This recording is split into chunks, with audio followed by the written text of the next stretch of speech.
G'day guys, and welcome back to the Red Vest podcast. This week we've got a treat for you all. The big boy from Broken Hill, Brent Staker.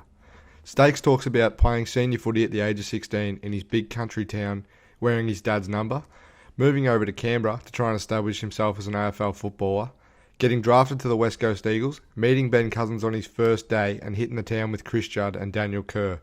We then talk about his move over to the Brisbane Lions and what it was like for him there. And then we stitch him up at the end with a few stories from the past. We hope you guys enjoy this one as much as we did, and make sure you let us know how we went. Cheers, guys.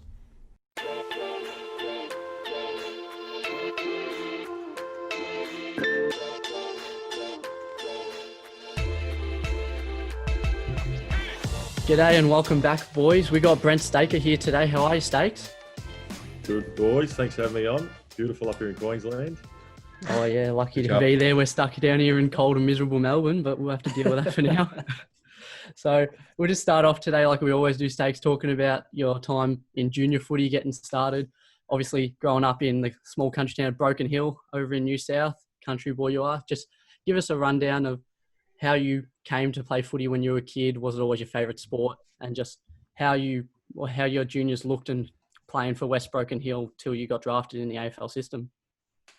Yeah, it was a bit of a unique pathway because being in New South Wales, everyone seems to think it's all rugby and out in the bush. But Broken Hill's on the far west of New South Wales, so it's only 30 k's from the South Australian border. So, growing up, I grew up in an AFL family. My dad was a little legend of the town, still is, even at 65 years of age. 300 games of footy he played, and then I grew up sort of following his footsteps. So we played for West Broken Hill. They retired his footy number when he retired in 1990, and then I got to wear the number 18. So they retired it for 10 years. So in the year 2000, when I played senior footy, only played 8 games, but they unretired it, brought out of retirement, shook the dust off it, and said, "Here you go, mate, wear your dad's number." So I eventually just sort of carved a niche there, playing a bit of footy. We had a few development squads through Broken Hill, and we'd play in Victoria, and you'd sort of play country South Australia. And then for me, and then there was some stuff obviously with New South Wales. And then eventually I got selected as part of a New South Wales development squad. And then we had to go to some trials. And this is back in the year 99, 2000. Sort of we're casting the brain back a little bit here.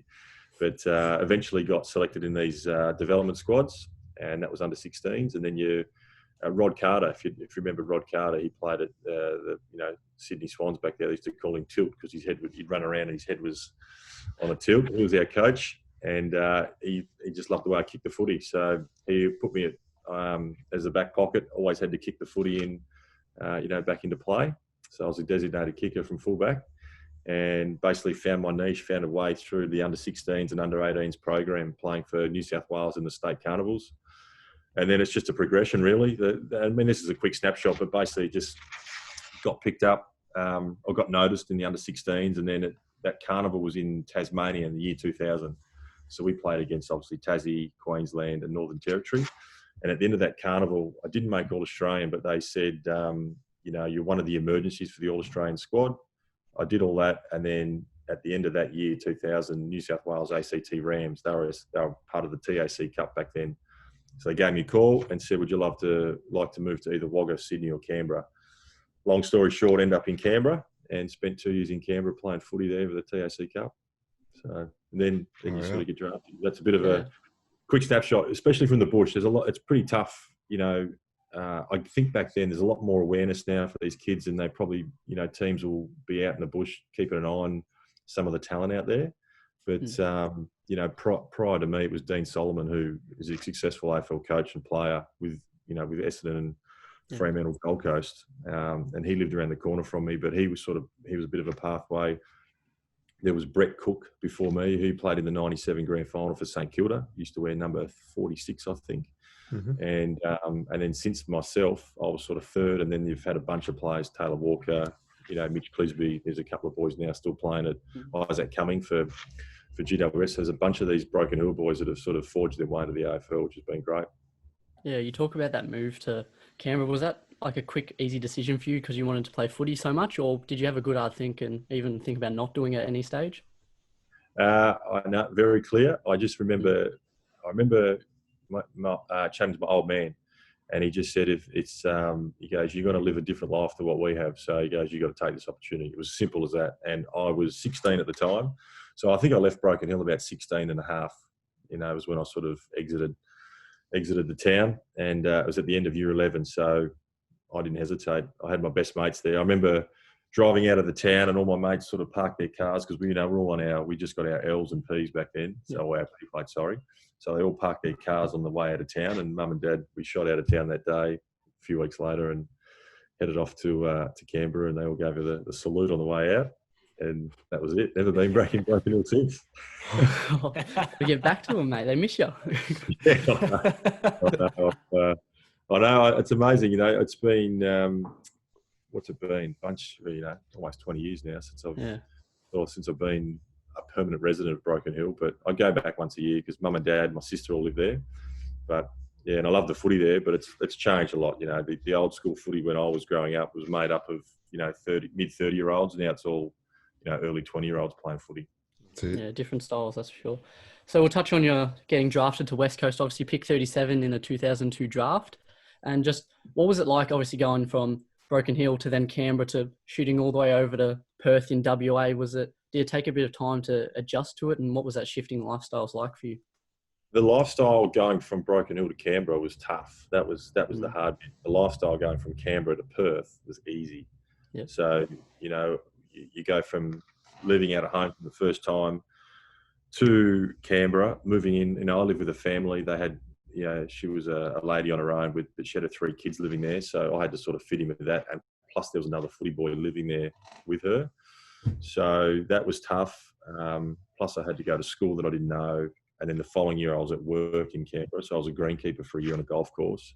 Okay. But then going from Canberra to Perth, yeah, that was a really easy transition purely because you've got, the help of the AFL. West Coast are a super powerful organisation, plenty of money, and it just seemed to go quite well for me. It was, they looked after you straight away. You rock up over there and you're sort of in the front door and you're under their care. Had a good family to live with for a couple of years, and obviously you start getting paid, so you're finally making money. I was living off absolutely no money in Canberra. Mum and Dad were putting in $20 a week there, and that's all I was living off. So it wasn't much money.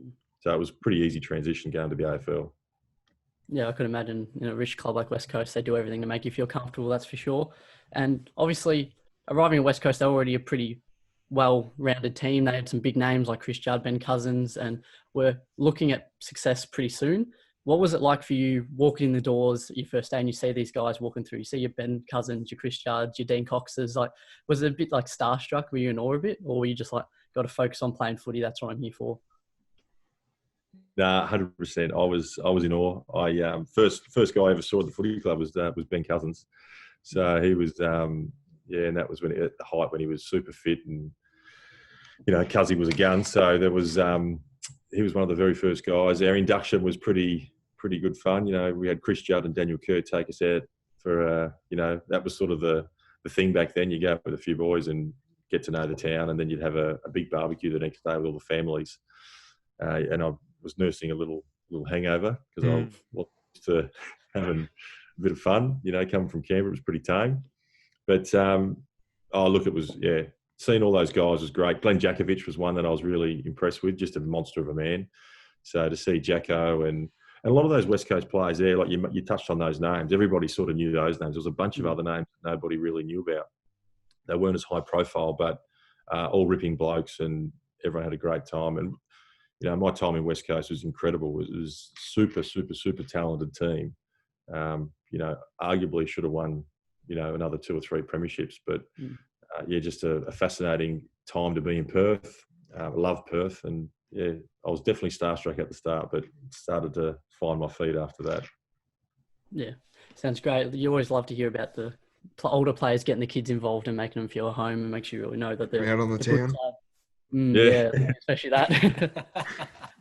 I say, was that a common occurrence? Did you like getting out in town with the boys? Did they really try and just make it a fun environment for the be around rather than just footy? Did they try and get out and about as a team a lot? Oh, look, yeah. And I think there's a bit of a colourful period in Perth. So I think sometimes people think it was all about the party when it really wasn't. As I sort of touched on, these guys were, super talented. Everyone lets their hair down in their own time, in their own way. And, West Coast wouldn't have been as successful if they weren't, professional. And they were. They were super. We were super professional. Played a lot of good footy. We had a good time, but it wasn't like you're out every day of the week, which some people think it is. You're not out every day. Your body simply can't hold up to that. So, like it is now, maybe not during this time of coronavirus, but you'd play a few games in one weekend when it was right, and you had the 7-day break or the 8-day break. You go out and have a beer, and you do it within the reason. We all still had team rules and everything that we had to abide by. So it wasn't an open slather. You still had to find a time to go have a good time that fitted in with the team. But, we were training super hard. We had a great sports science team who looked after us to make sure we'll cherry ripe every game. Remember, in West Coast as well, we had a lot of travel. So we were travelling sort of 2 days out from every game, whereas now a lot of teams will travel a day out. We were always travelling 2 days out from a game. And then so basically most trips were 3 to 4 days. So that's half your week gone there. And while you're in Perth, just sort of take it easy, recovering. So, good memories, great fun. And a lot of those boys keep in contact with. We've got a bit of a group chat on WhatsApp. So it's always good to see what everyone's up to. Yeah, that's good. Hold up, Macca, just before you go on there, mate. I want to give a quick shout out to our friends over at Sports Gear Australia. We're teaming up with them this week for a quick giveaway. All you guys have to do is post a photo of your favourite AFL jumper or a jumper you'd love to add to your collection on your story, tag at Sports Gear Oz and tag at the Red Vest Pod. Share that. They'll pick 3 winners. The winners will either receive a Lockie Whitfield, Heath Shaw or Tommy Sheridan player-issued Giants jumper. The jumpers are listed above or they'll be posted on our Instagram. Make sure you go check that out, guys. I'll post the instructions on the socials and get on that because it's a red hot deal. Hope you guys enjoy this. Here you go.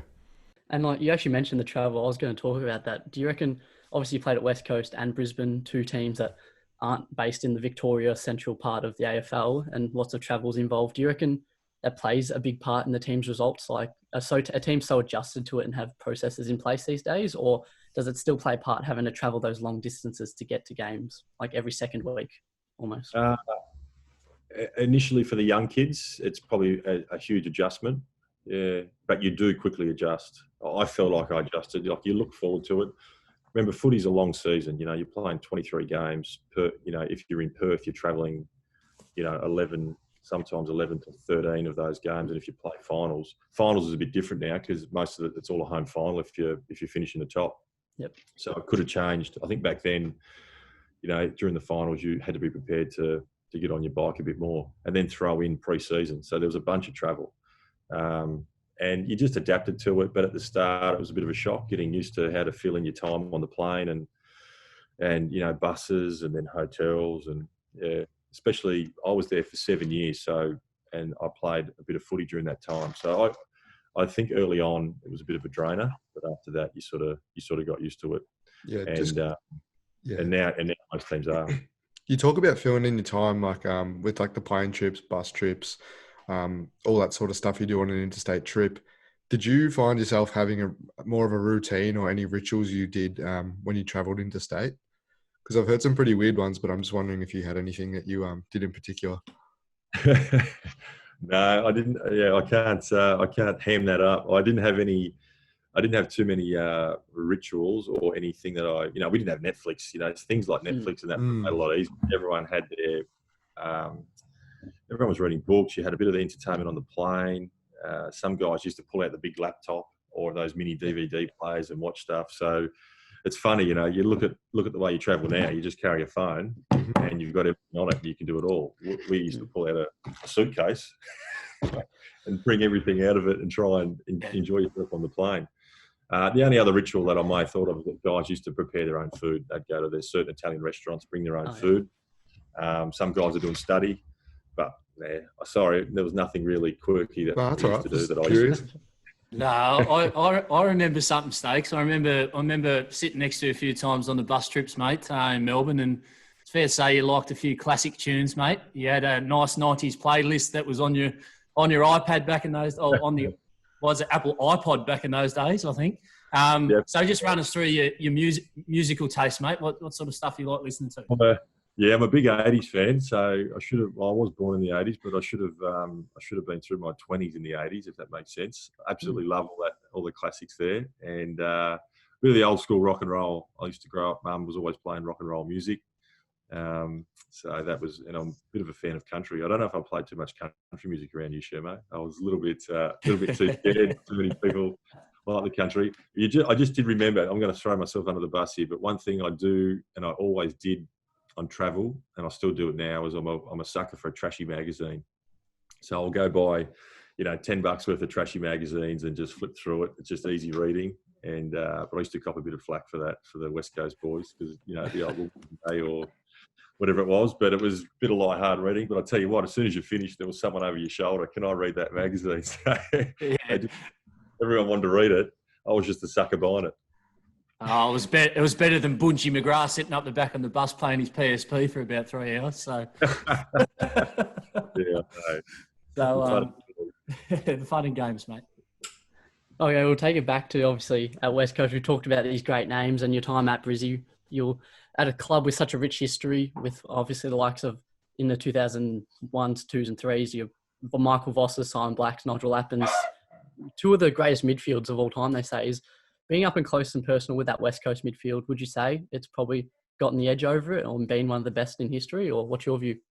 Such a great argument. And I know it gets debated quite a bit. It was debated quite recently on, I think on Instagram, Channel 7 on those Comes Instagram up every day almost, I reckon. Yeah.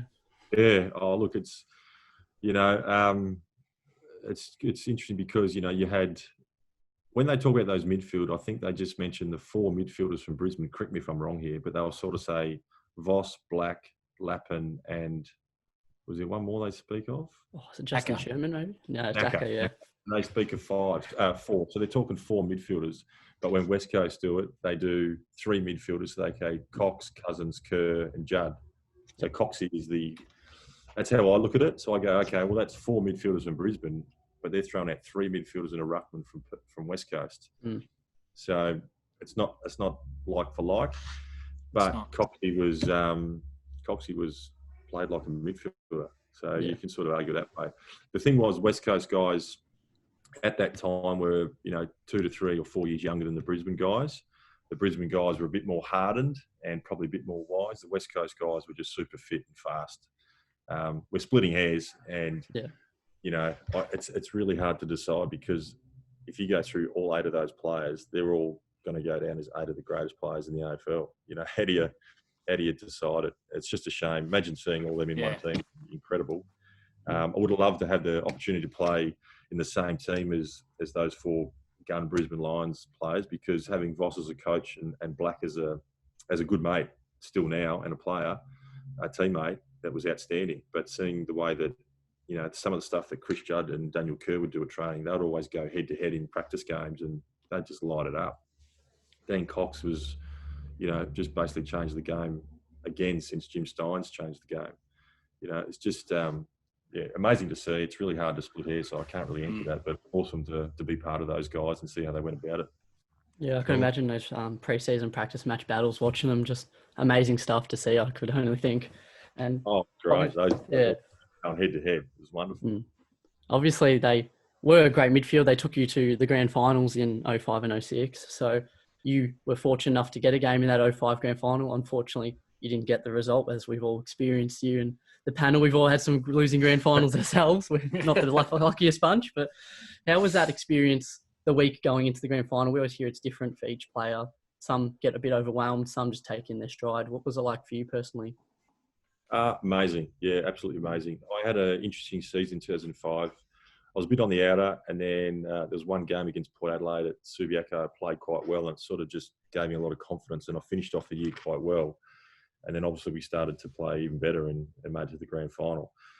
And then the grand final itself, bit of a, I say a bit of a blur, but you sort of remember certain moments. Had an interesting game personally. We didn't get the chocolates. I gave away a free kick at the start. I, had to go play an Adam Goods after half time. There's a bunch of little things that happen, and it's just those moments in footy that could potentially change a game or, hold you in greater stead. But you look back and the whole experience was incredible. The lead up, remember the prelim final in Perth against Adelaide. We won that. Ashley Hansen was my roommate at the time, and we couldn't sleep for the whole week. We were that excited, couldn't believe we're part of a grand final, going into a grand final. And you just learn about it, the whole thing, the parade and everything that comes with it, the whole box and dice. So all that stuff is new. And then the game itself was great. And then, even though you lose, I still look back and go, great, absolutely amazing experience. Very lucky to some of the greatest players in the game have never got to a prelim or a grand final. So I look at it that way. I know we didn't win, but, I look at it and go, it was an awesome experience. And 06 was it was a good year for me personally. Missed out on the grand final. And that's just the way the cookie crumbled, as they say. But, I don't hold any grudges. It was just that sport. Sometimes there was a change made, and they obviously changed a forward line structure, which was basically like for like. I went out, a good mate, Ash Hansen, come in, so I was happy for him. And then they had a smaller guy on the forward line as well. So it's just the structure, and that's footy really. It's match-up structure, how you want your team to look. I know that as a coach now, and I was just that player that just missed out. But I think there was another hard luck story. Jamie Graham played in the prelim final in 06 and got dropped for David Rapunda for the grand final. So there's always these stories. But yeah, amazing period of time. We should have won, West Coast and Sydney. Either one of those teams should have won 3 grand finals, or at least 2 during that period. But we're both 2 really good teams going at it. Sure. Yeah, definitely. They looked at it as like some of the best games in history, and like they had that countdown not too long ago, and both of them were up there. Just the tight results, and even though it was a losing grand final, and there's a lot of emotions in it, at the end of the game, did you sit back and go, "Shit, that really was a cracking game of footy we just played"? Like, was it good to be a part of it? It was. I hadn't really watched the game, and I still really haven't sat down and watched the whole thing from, start to finish, and really studied the minutes. I flicked over to it because someone was text me and say, "Oh, your game's on 05," and you watch it for a little bit, and you turn it off. I only turn it off because, you go, it's a grand final, could have won it.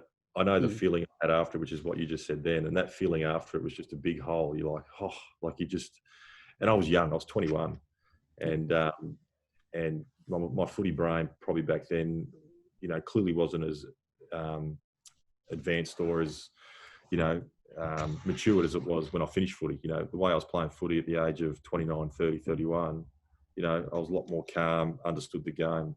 But the emotion that goes into it at the age of 21 and 20, it really hit me. I think it probably hit me a week after the grand final. The moment when the siren went, it sucked. It was pretty ordinary.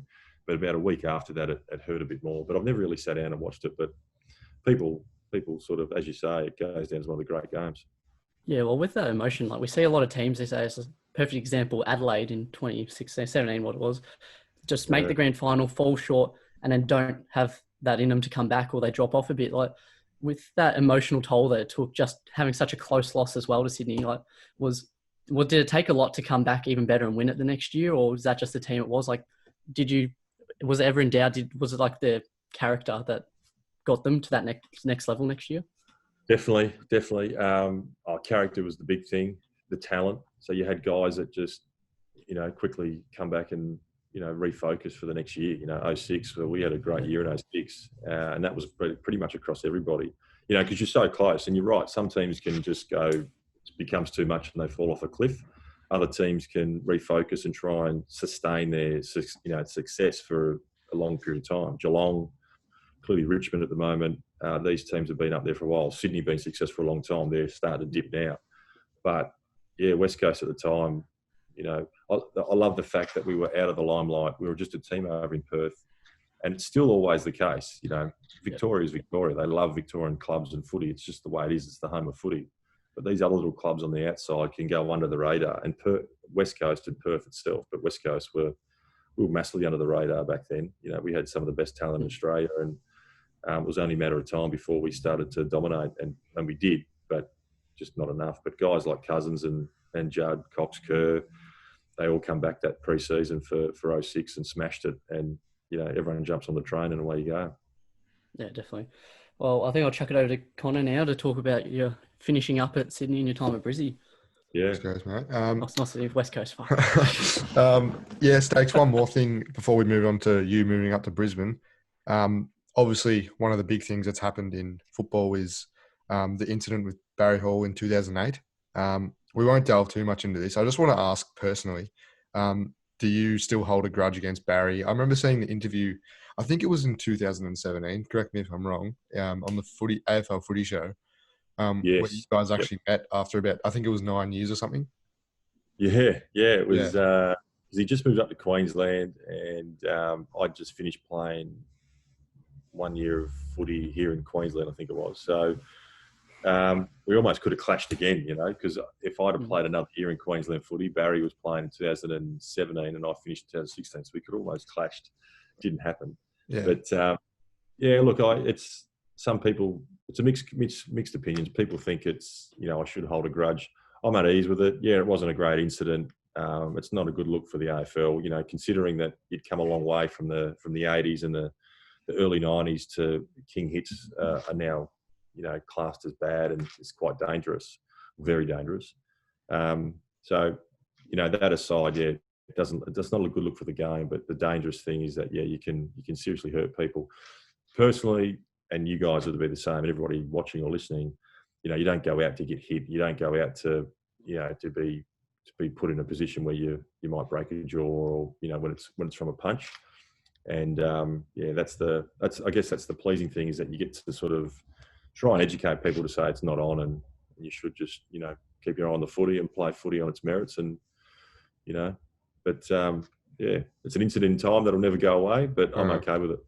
Awesome, mate. And obviously now moving up to Brisbane, the trade there. What was that like? What was that time like for you? Did you did you request the trade to Brisbane? I did in the end, yeah. So I got to a stage where at the end of 2009, so I got drafted in 2002. So I had 3, 4, 5, 6, 7 years in Perth. And then end of 2009, it was a bit of a crossroads. So there was a couple of clubs sniffing around end of 2007 and 2008. But 2009, with the advice of my manager and just where I was in my career, it was maybe time to change the direction. And I had 2 clubs at the time, St Kilda and Brisbane. And Brisbane. St Kilda at the time. Well, Brisbane were quite creative with their offer and probably made it a bit more long-term offer. Yeah. And I sort of like the fact that Brisbane was off the footy radar. Mm-hmm. So I really never had a real urge to go play footy in Melbourne, and I hate the cold. So Brisbane sort of won out, and at that time, we recruited a lot of different players in that 2009 period. But that's what happened. I had to go have the conversation with John Worsfold in 2009 and just sort of say, look, I'm going to have a trade. Yeah, mate, definitely. And one thing I do want to ask you about, even in your whole career, both at West Coast and Brisbane, have you ever had any like awkward run-ins with fans or any weird moments with a supporter that's made you like sort of a bit wary? Jeez, you do come across quite a few. I mean, there's lots of people that catch you off guard with what they want you to sign. You're signing shoes and socks and babies and all sorts of stuff. I always found it really awkward. This is pretty basic, but I always found it really awkward when someone say, have a photo and, oh, here's my baby, hold my baby. Yeah. I don't have a kid. So I was like, how do you hold the baby? And so I always found that really awkward, and it sort of threw me a little bit. But you always got tangled up in a few weird conversations every now and then. Yeah, for sure. I've actually got a story for you, mate. In your Brisbane days, when you guys used to open train down at Harry Trott Oval in St Kilda, my old man took me down one day, and obviously back then, I don't know whether it was because Brisbane were quite ordinary and they were trying to keep the fan base on the train, but you guys were quite friendly in terms of chatting and signing things and having a kick with fans. I actually went down to one of the end of the ground. I went into one of the inside 50s, and you and Sam Mays were having a couple of shots at goal, and I think Brett Burton was behind the goals, and I was speaking to him about like him playing, and then he said, "Oh, you should go challenge him to have a goal kicking comp." So I went and challenged you and Sam Mays to a goal kicking comp, and I actually think I beat Sam Mays, and you would have beat me. So whenever something gets brought up about Brent Staker, I'm like, I had a goal kicking contest with him. That's brilliant. No, I haven't thought of that for years. I have not thought of that for years. Amazing. Gosh. What are the things you got, eh? Yeah, well, that's hard to beat. That's a great story. Yeah, that takes a cake. Now, obviously, when you went to Brisbane, right? I think it was at a time when was Vossi coaching the year you went to Brisbane, or was Lee just finishing up? I had Vossi in second year. Yep, so I come in second year for Vossi. Okay, so I know a few. We spoke to Luke Power, Shermo. A few of the older boys sort of got told to move on because they were being told that Brisbane were trying to shape a more younger side. You didn't come over as a really young bloke. Were you more of a mentor sort of player type role at Brisbane? Good question. Yeah, it was a bit of a mix, the pathway, how they were trying to structure the team. I sort of come over, I was 25. So I was 25 turning 26 when I got to Brisbane. And you could go through a bunch of the names. There was about 7 of us that come over.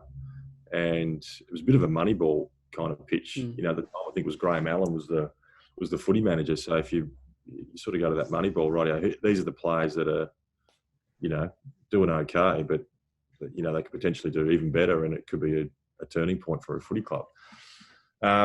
We were all sort of, I'm trying to think of the leadership group back then, because we still had Brownie floating around. So Brownie was still sort of steering the ship. Blackie was still there. Lukey Power for that first season, because I think Lukey Power moved after that first season. Yeah. And he moved on in 2010. So they were still sort of the stalwarts that everyone was looking up to. The new age guys coming through at that time was Jed Adcock, and in that leadership role was Jed Adcock, Tom Rockcliffe, that wanted to do that sort of stuff. We're all sort of, they had sort of an emerging leaders group and a mentor group. So I was in the mentoring group, but, you know, a bit of a blur to think how much impact we had on the team, because, you know, all of a sudden the team was losing. We started off in a blaze of glory, and then we started losing a fair bit in that 2010 period, which is a bit of a shame. Had a lot of injuries, players, you know, had a lot of bad stuff go wrong with them, and just unlucky that it all happened at once, in a sense. For sure. And I just want to ask too, on the topic of, I guess, playing at West Coast and winning days most of the time, and then moving to Brisbane, it was quite, wasn't too many wins there. Is there, it's a pretty hard question to ask you personally, but is there a club you enjoyed playing for more than the other? Is that fair to say? Yeah, no, definitely. Yeah, I get asked that quite a lot. Clearly when you're winning, yeah, everything's fun. Yeah. It's always, you know, it's just an emotion thing. You know, you win, you sing the song, it's great, life's good. Yeah. So it's funny. I had a lot of fun in Perth playing for West Coast, but had a lot of challenges and learned a lot about myself and football in Brisbane. And that's purely just with maturity thing. You know, if you're a young kid and you're losing all the time, and you know, if you're unlucky to be at a team that loses a lot, it's hard to adapt to. Mm-hmm. So I got all the success at winning, go to Brisbane, start off winning, find myself playing my best football in Brisbane, believe it or not. So I played some of my best footy in these losing teams throughout 2010 and 13 and all this sort of stuff. But then I get injured, and then you start to learn a different side of yourself and a different side of football that you never want to experience, but I had to. So yeah, yes, I did enjoy playing footy in Perth, but that's the way I answer it. And this is the way I answer it to all my friends and family, is that I had fun in Perth, but I learned a lot more in Brisbane. Yeah, 100%. And do you think for every footballer that that maturity thing you talk about, getting older and I guess maybe even changing up the scenery, playing at Brisbane, do you think that's for everyone, the sort of, I guess, coming of age sort of thing as a footballer? You get smarter as you get older in terms of winning and losing and just the things you do to get yourself right to play? 100%. Yeah, 100%. It's a maturity thing.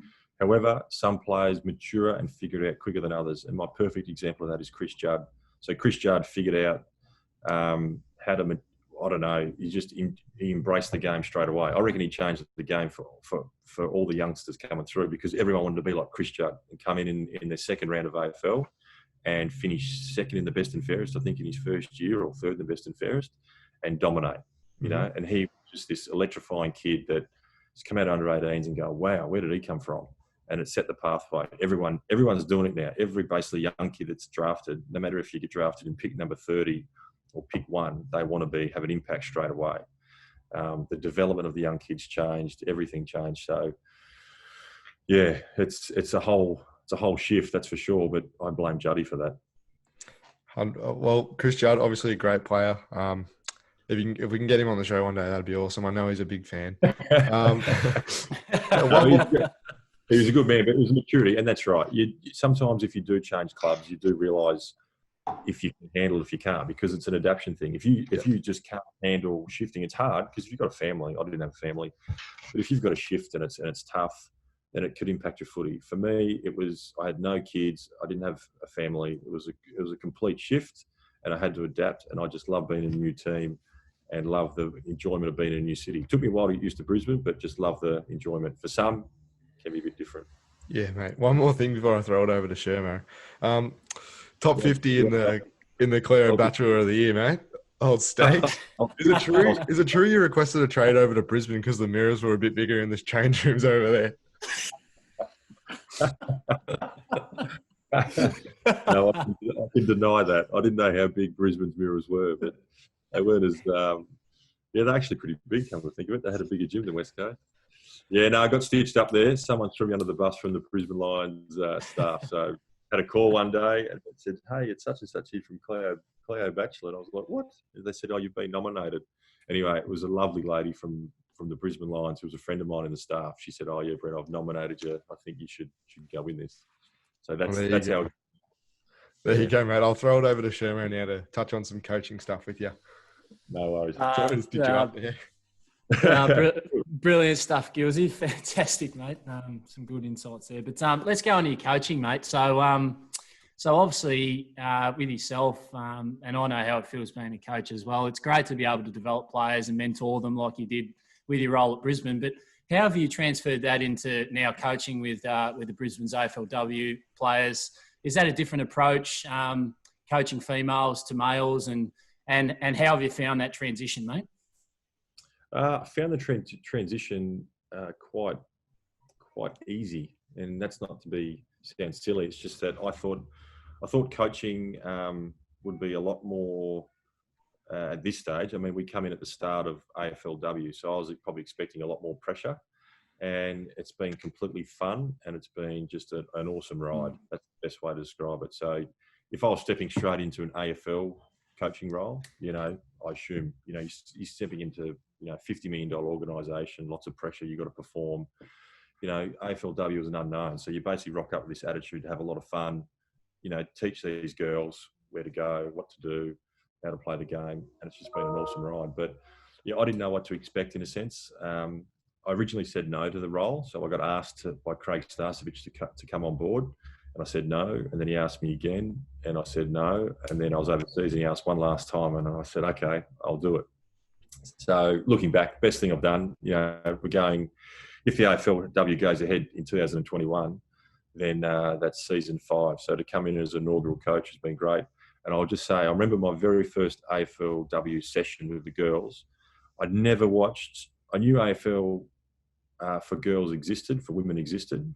And I just never really had a chance to go down and watch and learn about these players. I'd seen some under-18 training sessions, but never watched a game. And our very first training session, quite a historic night, I was in awe. I couldn't believe what I was watching. So we had 20 at that stage. I think our list was 22 or 25. These girls are handballing, kicking, and I was just, wow, like this is going to be awesome. And there's a lot of skeptics out there that people still can't embrace women playing AFL. And, that's always going to be a barrier. But I think for those people, go watch a game, go watch a training session, go meet one of the girls and, they go to work every day. They go to training that night. They got to try and fit in weights. They got to try and fit in physio. You got to fit in all this stuff. It's old-fashioned footy in a modern world, yep. And it's impressive to watch.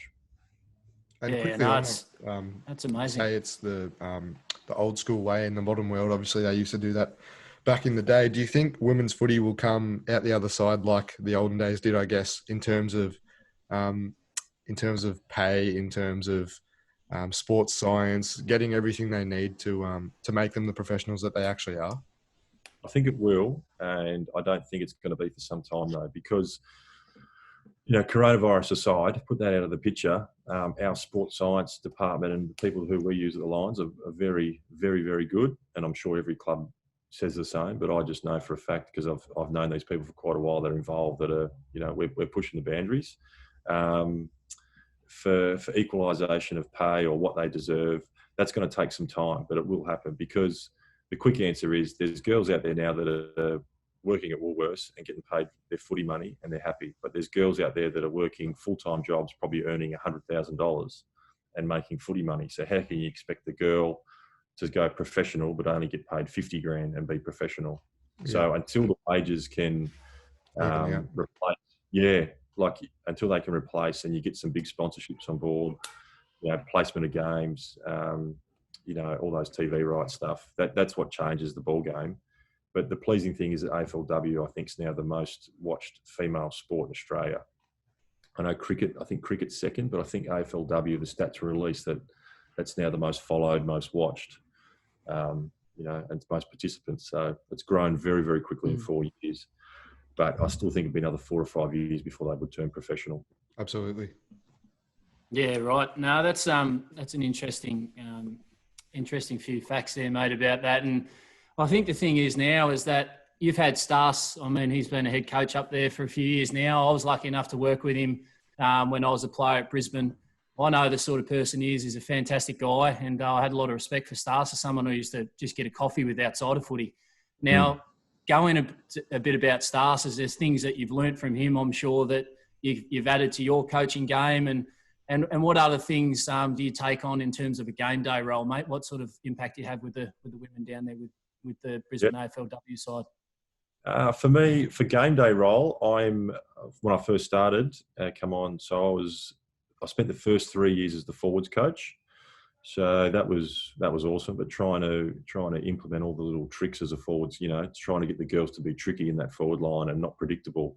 That's where you want to get to. It's great to have some leading patterns, but how do you allow these girls to play with the flair, and if they don't get the ball, then to still stay confident, because it only takes one moment, as you know, Shermo, to get the ball, once or twice, and you're kicking 3 or 4 goals and you change the game. Give the Shermo fist pump to the crowd. That's what we want to see. But this year I went on to the defenders, so that was a whole change for me.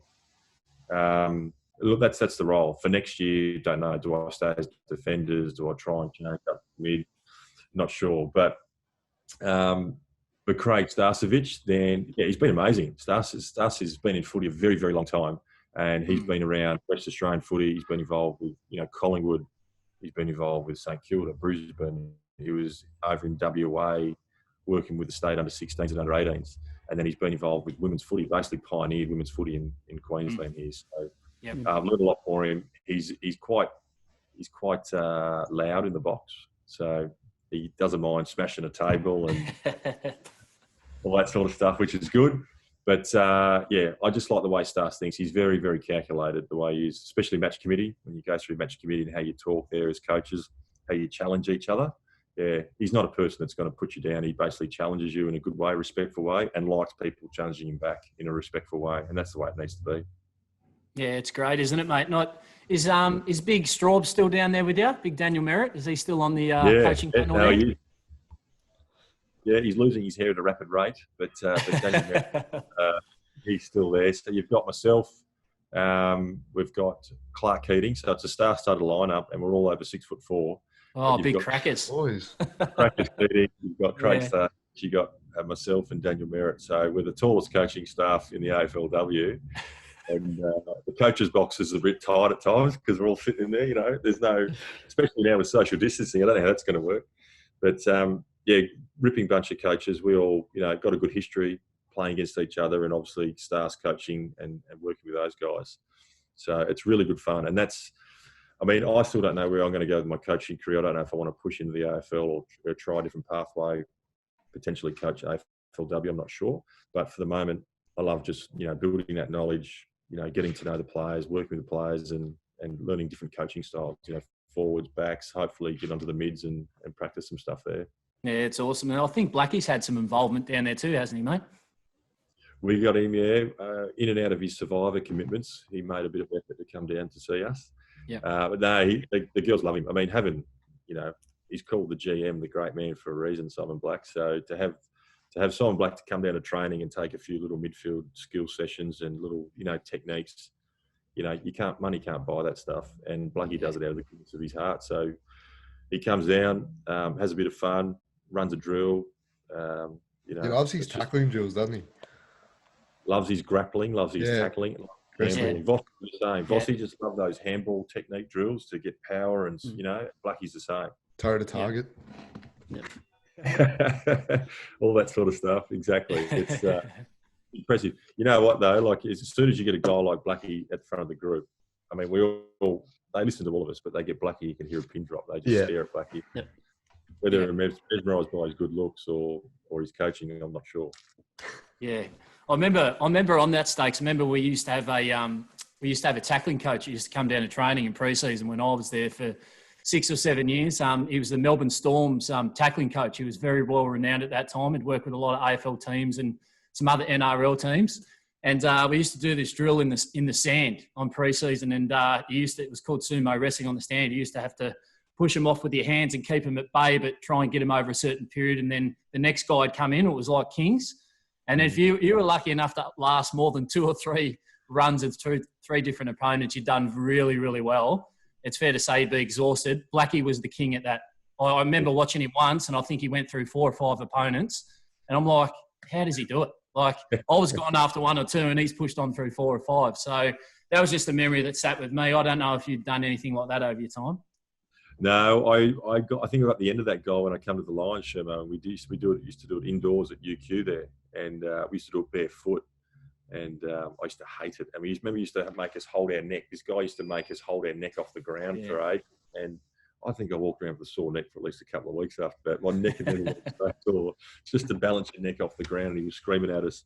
But I think the thing with Blackie and what he does put through to our girls is that tackle technique stuff. Simon Black's a guy that he's a great fella. We all love that. But when he crossed that white line, he was a different person. He was.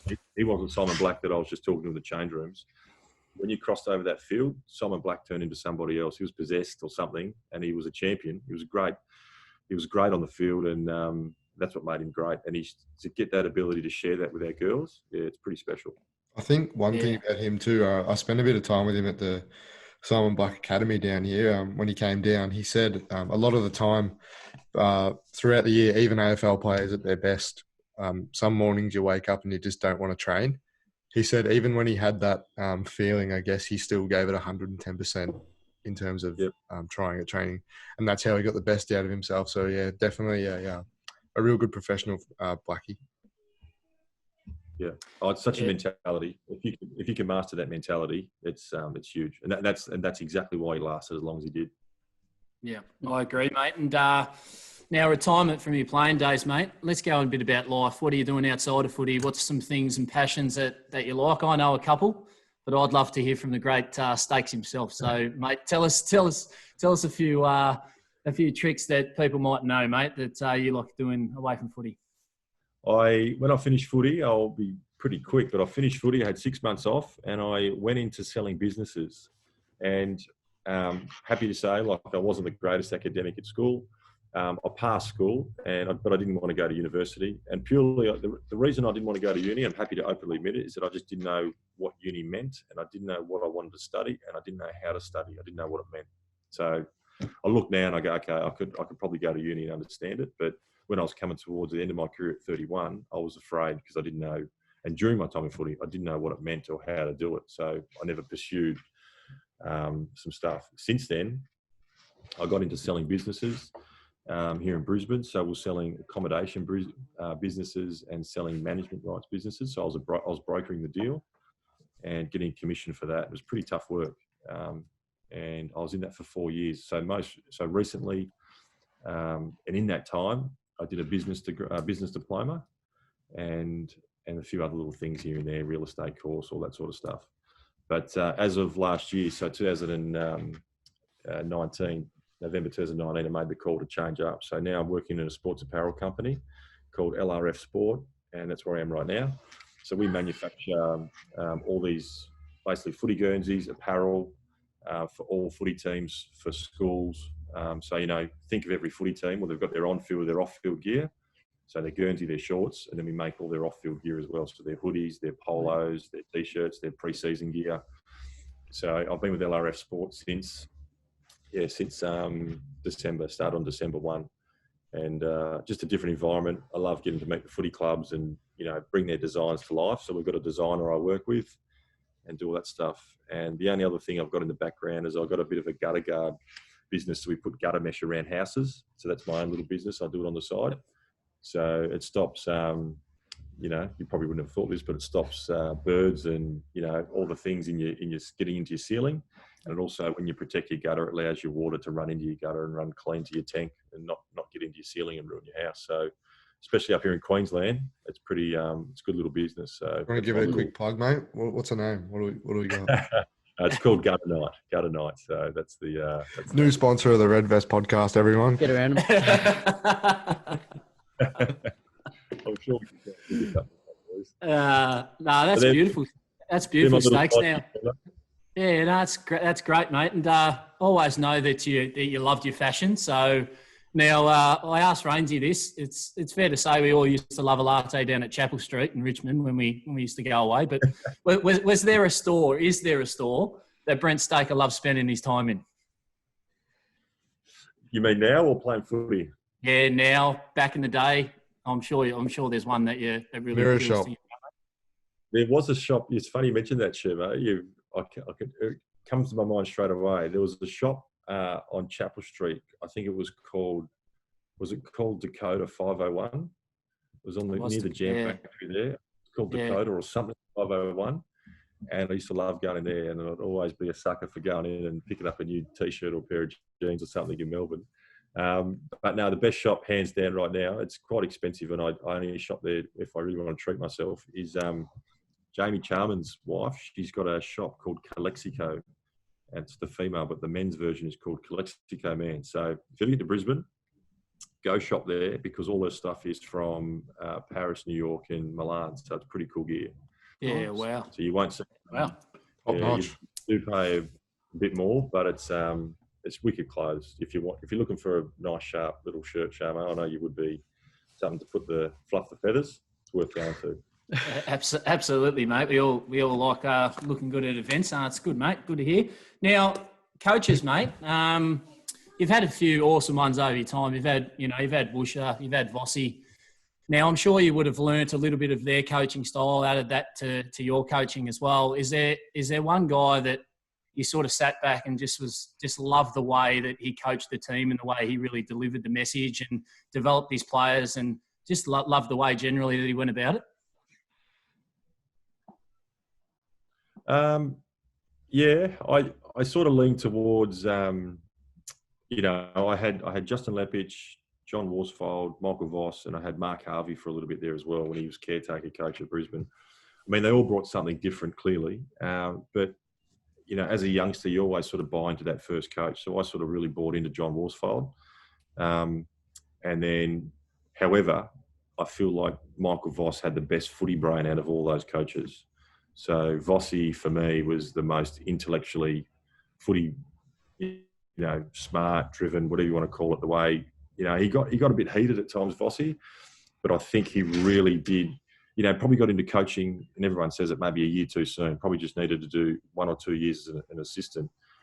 But looking back, he still did the job quite well. Our team got hit with a few injuries, but his knowledge of the game and the way he explained things was just second to none. He was outstanding. And I really loved getting Vossi together as a one-on-one and having a chat, because he pulled me aside before I come back and started playing in 2013. And it was late in the day, and it was about 5 o'clock. He said, "Mate, do you want to come have a coffee tonight?" I said, "Oh, yeah, I can, but I can be there at 7. He goes, "Yeah, let's go somewhere and have a..." So we had a milkshake at 7 o'clock at night, just down in near the Gabba. And, just having Vossi one-on-one like that. I never really did it a huge amount. But to hear him speak about himself, how he went through adversity, had his broken leg, how he come back and played. At the time, I was come back from injury. And I think that care from Vossi it meant a lot, and it gave me a heap of confidence. And that, I think that just sort of showed that, he was a ripping coach. They all had their good points, but clearly Busher and Vossi for me were the two favourites. Yeah, 100%. I was lucky enough to still talk to Vossi now, and he sort of took me under my wing back in my day, and he's a sensational guy, mate. You're right. He's the ability to to really talk and get to know someone on an individual level, but then give you certain different ways to be better as a person, not only as a footballer. I think that's what I really admired about him as well. So let's go a bit about let's go into a bit about your retirement, mate. So obviously, when we finished up, it's a lot of people think out there, a lot of skeptics think, oh yeah, he's just going to sit on the couch and do nothing. Well, there's always things in life that we can achieve. Has there been a number one goal that you've said to yourself, right, that's something that I really want to achieve before things are said and done?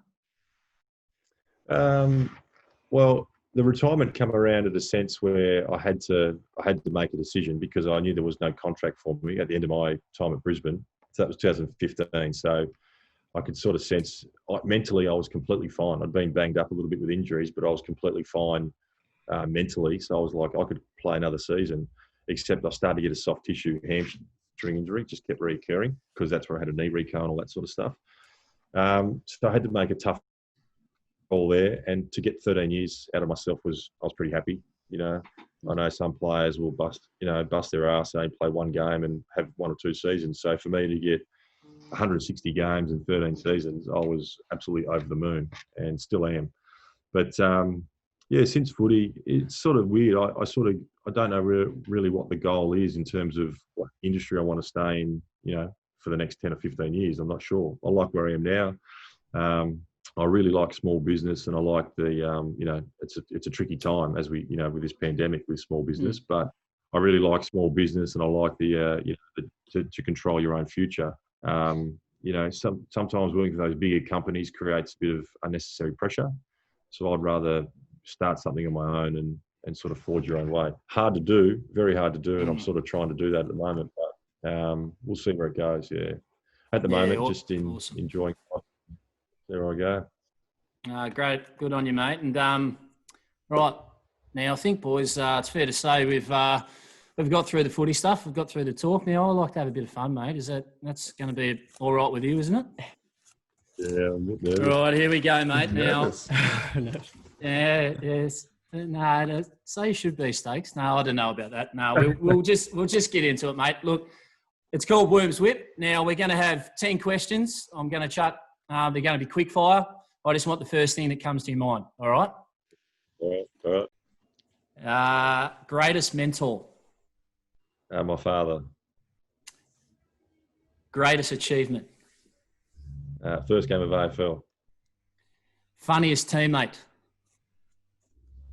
Oh, David Wirapunda. Oh, Wirra. That's one from the archives. There we go. Rightio, favourite food? Oh, chocolate. Chocolate. Yep. Now, I think you've got a new missus, mate. So I'm going to reel this one over. Now, brownie points here. Brownie points. Who's the better cook at home? You or the missus? That is inevitable. Come on. Yeah, she's at home right now cooking up a storm. So I'll say her. I come to work this morning with beautiful poached eggs and some bacon, mate. Good. Perfect. Now, best player that you've played with? Ooh. I'm going to say this, and it's going to piss a lot of people off, but I'm going to say Chris Judd. Well said. Yeah, it's a tough one. Chris Judd. Yeah, it's very tough. You're splitting hairs, like you said before, mate. You could probably say a handful, but what separates Juddy then, mate? Why Judd? Why Chris Judd? Oh, just the speed. He was strong. What he did at training, the stuff I used to see him do at training was just outstanding. He was. I still think he's a bit underrated, to be honest. He was, but the other stuff he did in those games, left foot goals from the boundary, drop punts, and he's a midfielder. And he still didn't. We still didn't see him go forward and dominate when he could have. Yeah, absolutely, mate. Now, last one. What's your best talent away from footy? Oh, that's a shock. Oh God, how do you answer that? The gutter business. Yeah, gutter night. I'll plug it. No, I reckon just looking sharp, Stakes 24/7. Looking sharp. Surely. I don't hold too many talents. I do like playing a bit of tennis. So maybe you could say tennis. Yeah, tennis. Yeah, nice. Nice, mate. Now we're going to go into a couple "Is it true?" questions. So I'm just going to throw these out there. This is actually new to our segment, but we thought what better man to say it with. Now, did you only go on Ninja Warrior so you could get your rig out national TV? Rather than a mirror. False. Now, I think Connor touched on this before, but is it true that you're one of the finalists from the Australian Bachelor of the Year? Ooh. I can neither confirm or deny that. I don't know if I made the final. I'm pretty coy. I'll say yes. I'll just say, yeah, just pump the tyres up. Nice. Rightio. And my last one, mate. What was a better state to live in, Perth or Brisbane? That's a great one. I'm going to say Queensland. I've been here 11 years now. I was in Perth for 7 years. Yeah, right. So I'm going to go Queensland. Love Queensland. Absolute perfect. As I could say, 24 degrees outside. Beautiful. Great memories in both. And when you're an 18-year-old to 25 growing up in Perth, where else would you want to be? But then, from 25 onwards to here, it's been absolutely fantastic. Awesome, mate. Over to you, Gilsey. Yeah, Stakes, it's been an absolute pleasure to have you on today, mate. It's fair to say we got a few laughs out here and a few good stories. A lot of people probably wouldn't have known the good career, a great career, I should say, that you had and some of the greats you played with and played under. We just want to thank you on behalf of all of us, I guess, for coming on today. And we wish you all the best in the future with Gutter Night and whatever you do, mate. All the best and thanks for coming on. Thanks so much, boys. I appreciate it. And I love talking footy. It's always good. And, if you play one game or 160 games or like Simon Black, 320 games, you always respect the game and the people you've played with. And there's always great stories, great people involved that you come across and, treat people nice on the way up and you treat people nice on the way down and they'll always remember you. So it's been a great journey and still love footy as it is and love the women's stuff. So we'll see how we go. Beautiful, mate. And we'll have to have another golfing comp soon. Take care, mate. Cheers. Great stuff, mate.